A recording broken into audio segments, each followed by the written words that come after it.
Europe 1 Soir. 19h, 21h, Pierre de Villeneuve. Et je salue mes camarades de la première heure jusqu'à 20h. Bonsoir Jules Torres. Bonsoir Pierre, bonsoir à tous. Journaliste politique au Journal du Dimanche. Bonsoir Maître Goldnadel. Bonsoir. Merci d'être avec nous ce soir. Bonsoir à vous Prisca Thévenot. Bonsoir à tous, bonsoir Pierre de Villeneuve. Vous étiez dans le gouvernement précédent, porte-parole du gouvernement. Vous êtes toujours député EPR des Hauts-de-Seine. Est-ce qu'on va payer plus d'impôts ?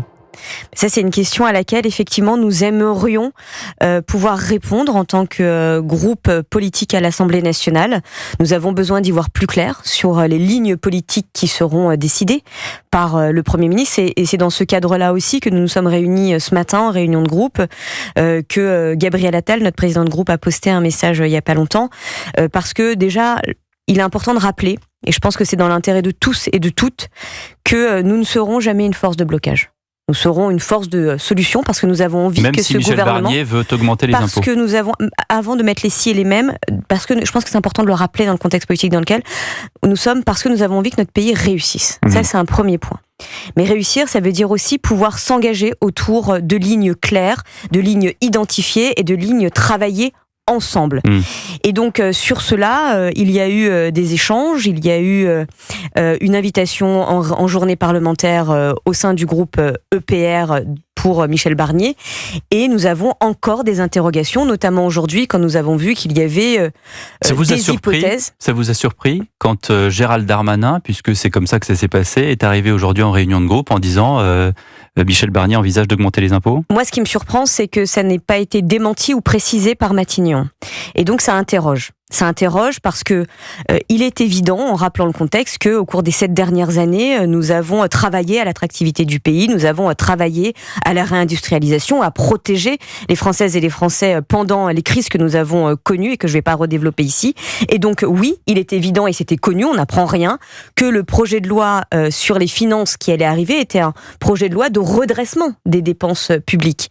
Mais attention, au redressement, il ne faut pas aller sur la simplicité de...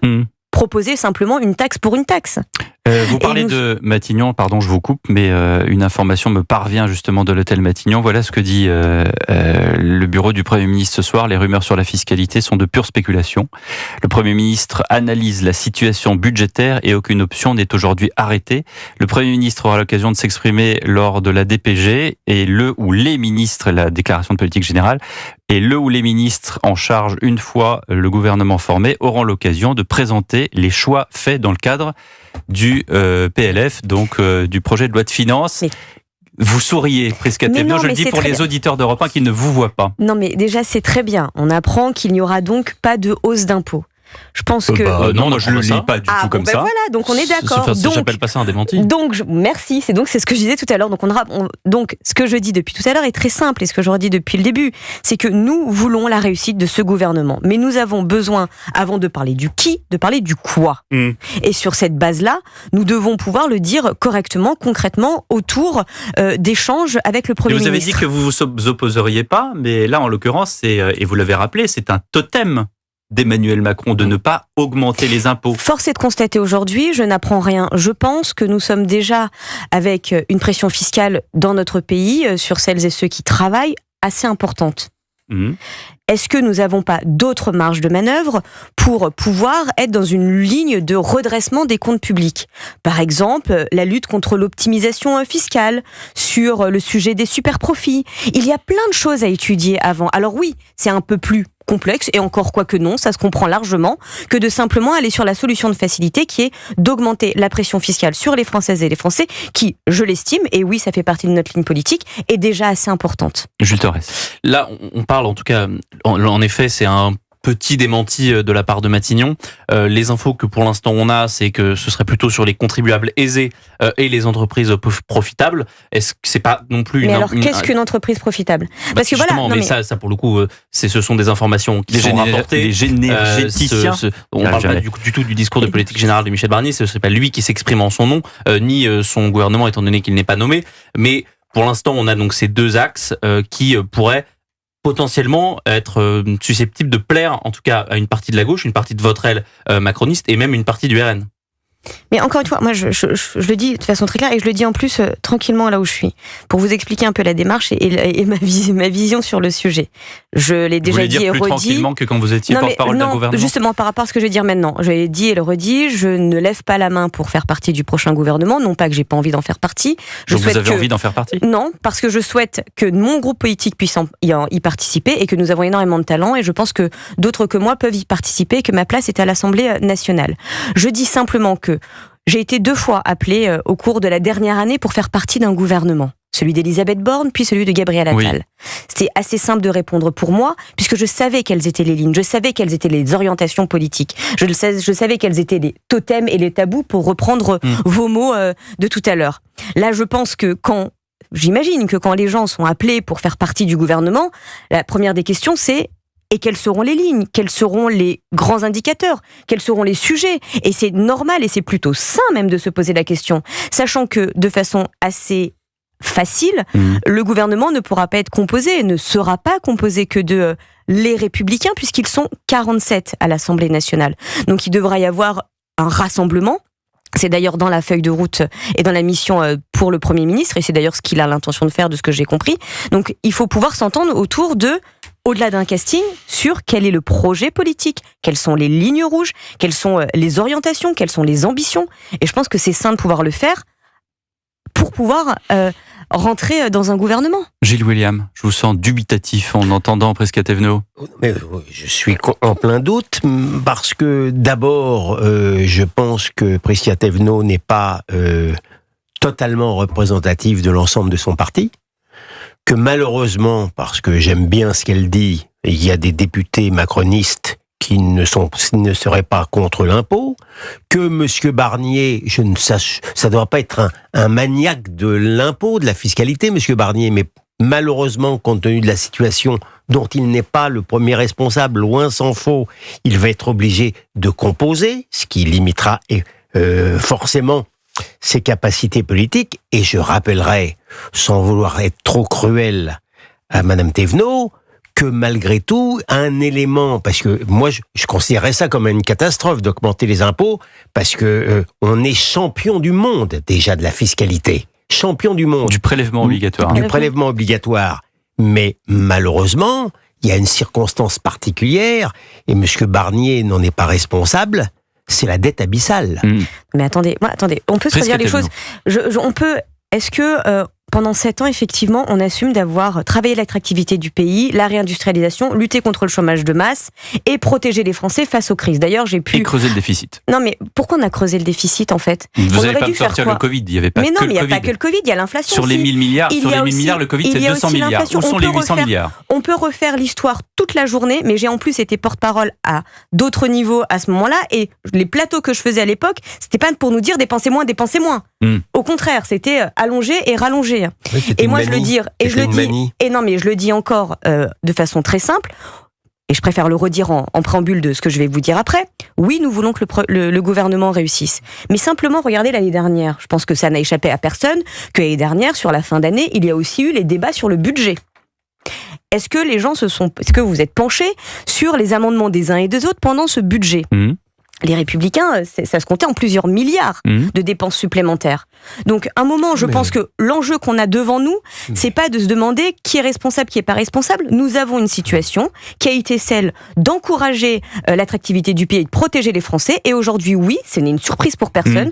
Nous sommes sur un budget de redressement des comptes publics. Et ça ne doit pas forcément passer par augmenter la pression fiscale sur les Français. L'une des réussites de M. Macron, c'est d'avoir réussi à persuader l'ensemble du peuple français, en ceux compris la droite, c'est que l'argent magique, quoi qu'il en coûte, existait. Et effectivement, la France, y compris à droite, considérait qu'on pouvait dépenser. Comment ils font les autres pays? C'est bien qu'il y a quand même une spécialité française. La réponse de Prisca Thévenot à cette flèche envoyée par Gilles William Goldnadel. C'est pas le genre. Rappelons aussi que le président disait lui-même qu'il n'y avait pas d'argent magique. 19h26, on revient dans un instant tout de suite.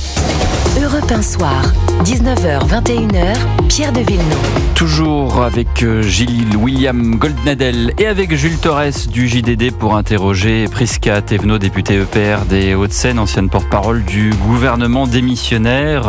Est-ce que Emmanuel Macron va pouvoir raisonnablement tenir jusqu'en 2027 avec une situation pareille, avec des personnalités à droite comme à gauche qui demandent sa démission, avec une procédure de destitution au titre de l'article 68 qui, on le sait concrètement, n'a pas beaucoup de chance d'aboutir, mais il y a quand même un climat qui n'est pas forcément favorable, et c'est un doux euphémisme au président de la République, Prisca Thévenot. Non, mais est-ce que vous voulez parler de la procédure mise en place de déstabilisation en réalité de nos institutions dans leur globalité par toujours les mêmes, la France insoumise? Mais attendez, c'est pas la France insoumise qui a lancé une dissolution à la fin du mois de juin, alors que le peuple venait de s'exprimer avec les européennes. Non mais attends, on voulait qu'on refasse l'histoire, on va refaire l'histoire, il n'y a pas de problème. Au soir du résultat des élections des européennes, force est de constater qu'il y a un Français sur deux qui a voté pour les extrêmes, que ce soit extrême droite ou extrême gauche. Qu'est-ce qu'on fait? On dit circulaire, il n'y a rien à voir, et puis on continue comme si de rien n'était. Vous aurez été les premiers sur ce même plateau à me dire, mais le président n'a pas entendu, il n'a rien fait. Donc il est assez naturel et normal de redonner la parole aux Français. Mais est-ce que cela entraîne et légitime une déstabilisation de nos institutions? Pardon, non. Et vous ne pourrez pas compter sur moi pour venir ici légitimer l'action de la LFI depuis maintenant 2 ans. Je reviens sur le chapitre. Ils sont pas à leur premier coup. Ils passent depuis 2 ans leur temps à essayer de mettre à mal nos institutions, à fragiliser notre pays. Et je l'ai déjà dit sur un autre plateau et je le redis ici, ils sont le mouvement anti-France. Ils font tout pour faire en sorte que notre pays n'avance pas, voire même qu'il commence à reculer. Enfin, pardon, quelles sont les égéries de ce groupe politique, de cette famille politique? C'est une femme qui nous explique qu'elle se sent harcelée à la vue d'un bébé retenu en otage. C'est quoi leur égérie? C'est un homme qui est député de la nation et qui tient à son pied un ballon à l'effigie d'un ministre. Enfin, pardon, c'est quoi votre camp a voté pour ces égéries-là? Absolument pas. Absolument pas. Nous avons été très clairs, ni RN ni LFI. Mais nous avons été très clairs. Nous avons été très clairs, ni RN ni LFI. Ça a été d'ailleurs rappelé par Gabriel Attal, qui était notre chef de file pendant les élections législatives. Raphaël Arnaud est arrivé du coup à l'hémicycle. Vous croyez qu'on a voté pour un fichier S? Non, mais vous avez laissé la place à un LFI. Non mais attendez, on l'a été très clair. Nous n'avons toujours dit... Il y avait une ligne pendant 3 jours entre le président de la République et Gabriel Attal qui n'était pas du tout la même. Gabriel Attal a toujours été clair. Et le président de la République, il est président de la République, c'était pas le chef de file pendant les élections législatives, et il est aussi très très clair. Non au RN, non à LFI. Mais pourquoi est-ce que la candidate du camp présidentiel s'est retirée à Avignon pour faire barrage, j'entends bien, au Rassemblement National, mais qui était le candidat qui restait? C'était Monsieur Arnaud. Mais nous ne participeront jamais à une volonté, et d'ailleurs nous l'avons aussi dit, que nous censurions tout gouvernement où il y aurait des LFI à l'intérieur du gouvernement. Donc maintenant on peut tourner toute l'histoire dans tous les sens. Je le redis encore une fois, la procédure, puisque votre question initiale était sur la mesure de destitution du président de la République, n'a qu'une vocation en réalité, faire du buzz pour continuer à fragiliser nos institutions. Gilles William Goldnadel. Personne ne peut me battre sur le terrain de la détestation de la France insoumise.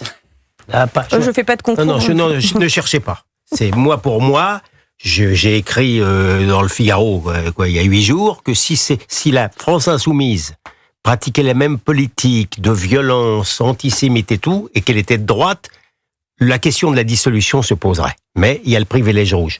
Mais c'est pas ça la question que vous a posée notre excellent journaliste. C'est les conséquences pour Monsieur Macron de sa funeste dissolution, parce que le résultat quand même est pire que l'Assemblée nationale que nous avions. Nous sommes en face d'une France ingouvernable, et que vous le vouliez ou non, alors même que M. Attal nous expliquait 15 jours avant que le plus grand danger, c'était la France insoumise, lors des élections, et notamment lors de la carambouille du second tour, dans le meilleur des cas pour vous, et les exemples qui ont été donnés sont très pertinents, on renvoyait dos à dos, ce qui a permis effectivement l'élection de fichiers S, de type totalement insupportable, y compris sur le plan intellectuel. Je souhaite que M. Barnier réussisse. Je le souhaite vraiment pour le pays, pour tout le monde. Mais qu'à Dieu ne plaise ou qu'à la République ne plaise, s'il ne réussissait pas, je n'envie pas, déjà que je n'envie pas le sort de notre président, je n'envie pas son sort et le nôtre si jamais M. Barnier échoue. Mais le sujet, c'est pas le sort du président de la République si M. Barnier échoue. Le président, mais moi je vous réponds. Le président, je vous ai écouté, donc je réponds à ce que vous venez de dire. La question est de savoir, le président de la République est élu jusqu'en 2027. L'enjeu pour que Michel Barnier réussisse, c'est pas le sort du président de la République, c'est le sort de la France et de notre pays. Je l'aurais dit encore une fois, moi je ne suis pas de la famille politique de Michel Barnier, et pour autant, je veux qu'il réussisse. Et pour autant, je m'emploie à faire que ça puisse réussir demain avec le gouvernement de Michel Barnier. Et c'est peu de dire, puisque au cours des derniers mois et des 2 dernières années, j'ai pas senti la même envie de la part des Républicains quand nous étions, nous, au gouvernement. Et pour autant, je le redis, que le gouvernement de Michel Barnier réussisse. Et ce n'est pas chez les macroniens, on serait plus tranquille.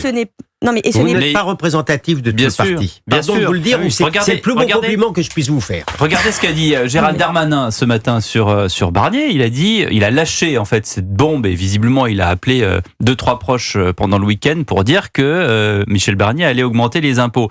Un élu du camp présidentiel dit Darmanin est un ministre loyal. Là, c'est un avant-goût de ce qu'il sera au Parlement. Le camp présidentiel se divise. Vous n'êtes pas tous ensemble sur une même idée, malheureusement. Mais attendez, sur le sujet de l'impôt... C'est ce que dit Gilles. C'est très bien ce que dit Gilles, mais moi je reste factuel et je me réfère à ce que vous avez dit au début. Sur le sujet de l'impôt, pardon, mais il n'y a pas eu de démenti. Enfin, je veux bien qu'on passe notre temps à dire c'est vous êtes responsable de tout. Mais à un moment, il faut aussi la question d'aujourd'hui, c'est comment on avance et comment on fait. Et on n'a pas le choix que de réussir.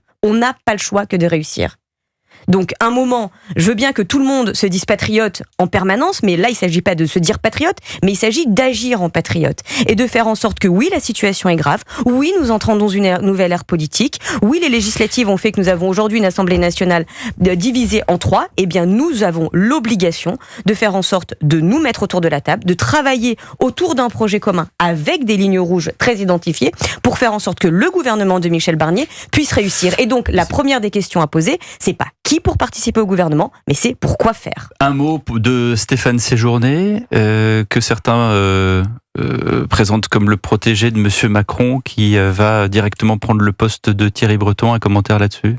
Je trouve que c'est très réducteur. De dire qu'il serait simplement le proche d'un tel ou d'une telle. Je pense qu'on pourrait aussi reprendre le CV et les compétences de Stéphane Séjourné. Il a été un député européen, un des premiers députés européens parce qu'il était chef de file du groupe pivot au niveau européen qui a permis de faire avancer un certain nombre de sujets et permis aussi de rappeler les valeurs que nous portons au Parlement européen. Il a été un ministre des Affaires étrangères. Il a une compétence qui est légitime et à ce titre-là, oui, effectivement, nous sommes ravis qu'il puisse nous représenter à la fonction qui est la sienne maintenant. Merci beaucoup, Prisca Thévenot, d'avoir été avec nous.